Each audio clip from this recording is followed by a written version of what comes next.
Hey everyone, and welcome back to the channel. Look, we've got some news here for the Ford Bronco, and I want to take you over to Ford.com and show you the build and price. We're not going to go through it. I just want to talk about a couple things and tell you my thoughts on where I think the auto market is overall, where it's going, and particularly what we cover here quite a bit is that awesome Bronco that a lot of us have, and some of you won, and some's actually sold and got out of it. So I have a dog barking in the back, so you have to forgive me. The dog's a little crazy once in a while. All right, let's go to screen sharing. Here we go. This is the first thing that I want to point out. The base, as you know, it's been reported. I know I'm a little late. I've been busy. I've been busy. I haven't been here doing this, but since I've been here, or since my last video, the base is returning, and it's starting at 37,995. Well, that's for a two door. If we kick it up to a four door, 37,995. Hmm, okay, maybe. I don't know, same price. Big Bend. Now the Big Bend is unique this year because it was the base model last year, but with the Big Bend, they've added the freewheeling edition trim to that. So it's like a sub trim. So you get the interior, the graphics, the exterior graphics, a few other things. But I thought it was interesting. My thought on that, why the freewheeling uh, graphics or freewheeling edition, I should say, it's because I personally think that's going to add to the bottom line. It's going to add to the MSRP, of course. And it at the time, probably when they planned it, was the base trim that they had. The cheapest one, say price wise, that you could get and build on top of that versus having it an option on all of the trims, making it a little bit harder for production and a lot more expensive because as we go through this, you're going to see, man, they've gone up. Big Ben 40,000, 370 for the four door.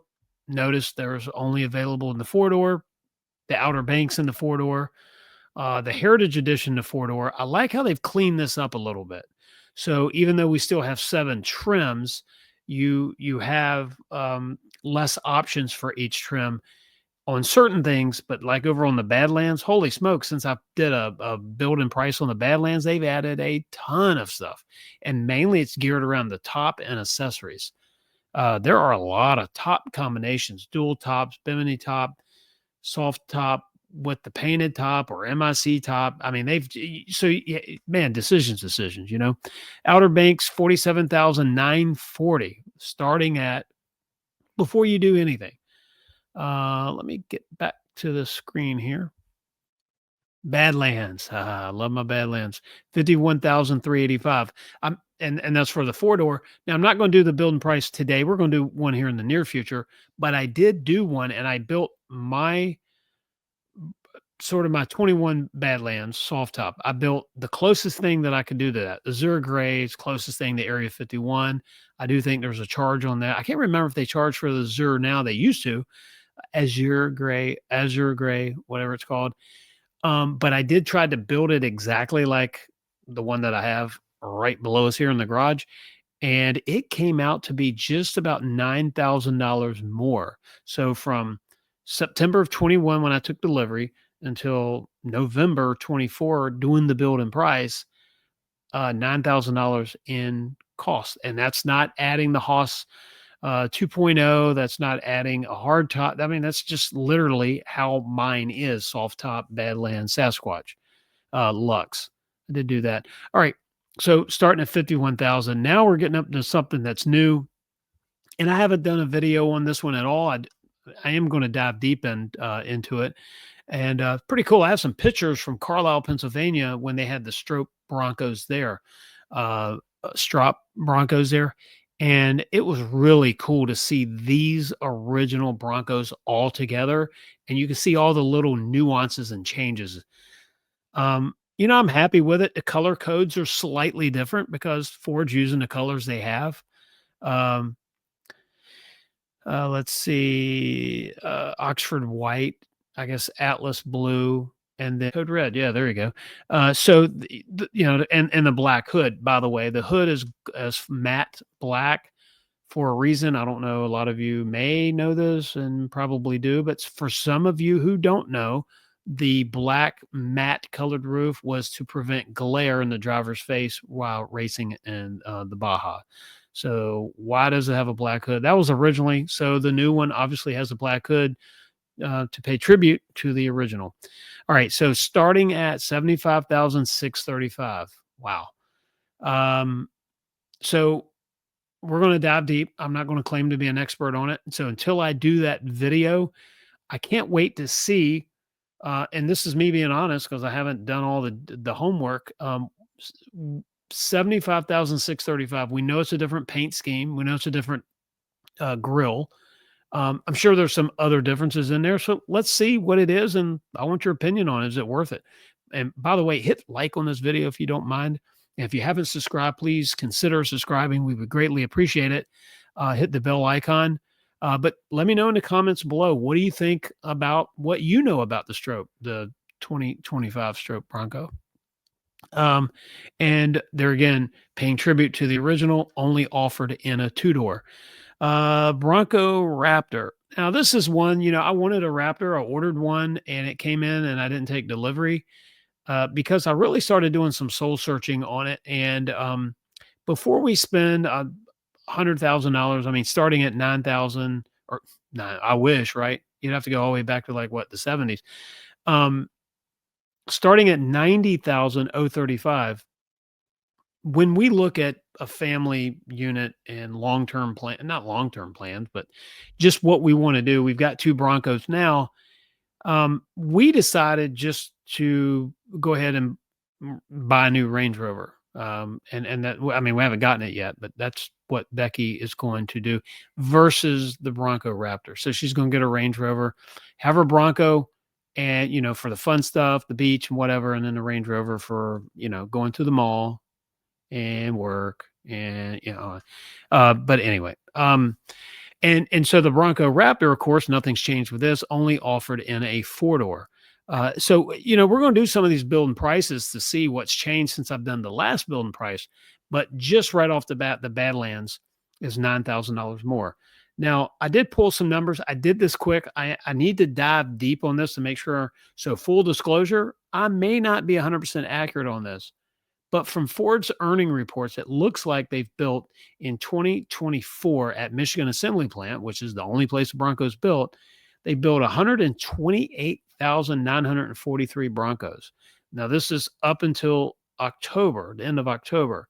Now, unlike some of the other plants this year, they didn't have a shutdown in July. So that is actual 10 months of production. 128,943, not bad at all. And at the same plant, they built 61,000 Rangers. Now that's getting it done. And the Rangers are a little slower to get going. And just like the Bronco, when they started kind of slow and then they started going up and started getting a lot more units built and a lot more efficient. And that's going to happen with time with the Ranger as well. Of course, the market's going to determine how many they build because dealer lots are, well, some of them are full of Broncos right now. And I mean, full of vehicles in general. But talking about the Bronco, maybe the Ranger a little bit, there's a lot of Broncos sitting on the market and sitting on lots. And I think I know why is because it looks like year to date, 86,000 Broncos were sold. So this is what I need to do. I need to do the math on this and make sure I'm actually reading this right. That leaves a heck of a lot of Broncos built sitting on lots. So the good news for the consumer is consumer, I guess, what do you want to call it? Sentiment, consumers. Basically, the consumer polled recently in the last week, just in the last week. Now we're at middle November right now of 2024. Since the election, the anticipation and the excitement with consumers has gone up by double in a week. Like I said in the beginning of the video, it's been a few minutes since I've been here. We did drop one video yesterday titled Make Gas Engines Great Again, I think it was. And the whole concept there we're talking about is what I think the new administration coming in is going to do with gas engines. I think cafe standards are going to get changed. I think that's going to help long term. But I want to talk about a couple things right now that's not going to affect. But what will affect it is, well, bringing inflation down, which can be done by becoming energy independent, having that energy surplus that you're selling to other countries, not buying from other countries. And the other thing is, and that'll help bring down the interest rate along with other things. So as you bring down inflation and bring down the interest rate, you can start to sell some of these vehicles that are piling up on the lots. Now, for the first time since 2019, I think it is, or right before 2020, there are 3 million vehicles sitting on lots for sale. So the inventory now is just at 3 million. Before that, historically speaking, 3.7, 3.8 is about the number that I think we were running at before. But manufacturers have made it known that they want to bring that number down a little bit and not have that much product sitting out there. Now, this does one thing, or does quite a few things. Number one, helps the dealer in their floor planning. So that interest that they're having to pay on that vehicle on the lot, it greatly reduces that. Well, there's less vehicles sitting on lots. uh, it does, in theory, keep the price of the vehicle a little higher because, theoretically, there's less out there. Um, I I think that you have to have the conversation about housing. My business, you have to have the housing conversation in the automotive space as well. And the reason being is because I was talking to a service tech, auto service tech, and they were telling me about how um, the people that had older vehicles that were starting to give them problems right around 2019, 2020, as 20 later 2020 actually, that as vehicle prices started going up, inventory dropped, prices went up, people paying over MSRP by who knows what, 10, 20,000, maybe more, that the sensible, the people that's going to listen to, they're going to listen to Dave Ramsey. They're like, hey, I'm not going out there doing that, and probably shouldn't. And well, probably, I don't think anyone should have. But if you did, you had to do what you had to do to get a vehicle. But a lot of those people put money in the older vehicle to keep it on the road longer. Well, now those vehicles have been nursed back to life several times, and maybe they finally just given it up. The engine's gone, transmission's gone. Now the repair's too much. The vehicle's just beat up, slam up. And if it's a fleet vehicle, the last thing you want to do when you own a company is to have a van that looks like, or a truck that's rolled down a hill and it looks like a tin can beat up. That's the last thing you want for your forward facing image to your clients. But a lot of companies had to do without newer vehicles, and they've had to drag them on. I know years ago, I was in the HVAC business. We would buy a service van. Service technicians are on the road all day running and piling the miles up. It might last 2 years to 3 years before it was put into the install department, which those vehicles typically went to a job and stayed there all day and then returned to the shop. So less mileage. Also, the service techs were the first, typically, the ones to see a client. So you wanted the nicest vehicles, cleanest vehicles to show up, right? So part of it's branding, but most of it was reliability, decent on gas, and and it ran, and you weren't spending money in it and having a vehicle down all the time. Well, a lot of those companies have drugged that out to the point to where it's like, okay, I got to do something. Well, here's the good news: if you've waited and if you're making money, you got to, okay, you got to make money. That you're getting some pretty good incentives right now, whether it's financing from the manufacturer or it's cash or trade in or whatever that they're offering. You can get some really good deals right now. So if you've got the cash and you need the vehicle, now's a really good time to get that fleet vehicle or any vehicle. But getting back to housing, we have a housing shortage. And, banks are not the only reason, but if the housing shortage was the top of a stool, banks and finance is definitely one leg of it.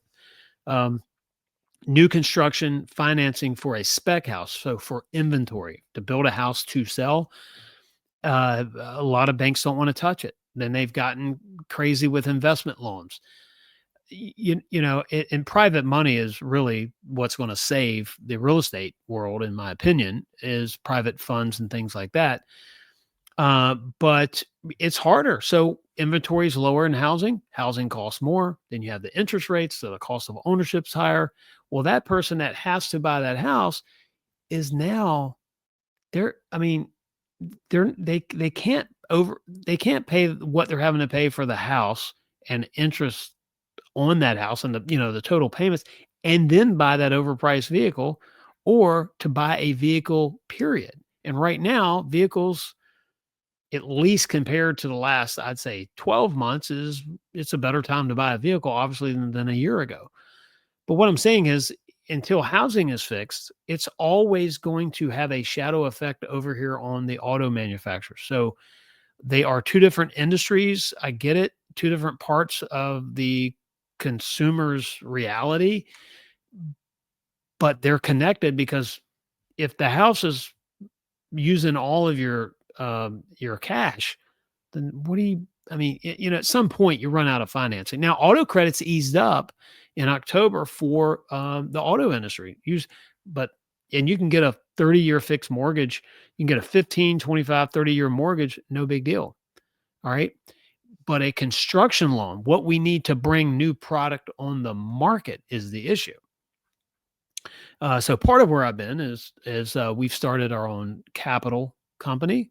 So we're going to just fund our own projects. So, soon, like, good riddance. I don't need to deal with it anymore. Now, if you have someone buying a house and they're paying us to build it, that's not affected. But it's the houses for inventory. Building the inventory is what will drop prices the most. It's not hard, but banks would rather loan money on RVs, RVs slash campers, boats, vacations, big screen TVs. Got to have the big screen TV. That's, like, really expensive. Um, that kind of stuff. So if you're looking for a vehicle, this, by the end of the year, just might be the best time for you. If you're a company, a fleet vehicle, it might be the first quarter of the year. But either way, the market is the market. Inventory is building over 3 million units, interest rates dropping, and consumers are more optimistic just in the last week of polling. And we're in mid-November. So you kind of know what happened over a week ago.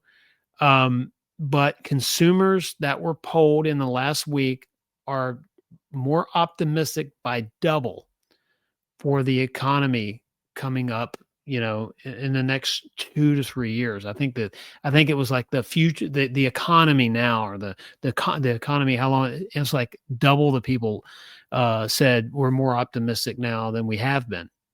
Well, part of a good economy is mindset. Part of it's the feeling that you get. Part of it's numbers, but you can have all the money in the world in the bank, and if you don't feel good, if you don't feel confident, if you're not optimistic, you're likely to keep that money close to you versus going out here and buying something, right? So part of it is emotional. And then most of it, I'd say a huge portion of it is basic economics. So let's see what the future holds, and let's see what happens with energy costs coming down, which will help to lower inflation. I've heard people say lowering gas doesn't do anything for inflation. It does a lot. And where it really does the best for you is when you become a net supplier of energy and you become an exporter, not an importer. That's where the math really gets sweet. So it's not just that you have enough supply and demand dropping the cost, but when you start exporting and the dollar starts switching, the currency starts going the other way, it really helps things. So anyway, that's it. If you haven't already, please hit the thumbs up, subscribe to our channel, and hit that little bell icon if you would. And you know what? It's been a minute, and I'm sorry I've been gone, but I'm glad I'm back. And hey, can't wait to do the next video, and I hope to hear from you in the comments below. See ya.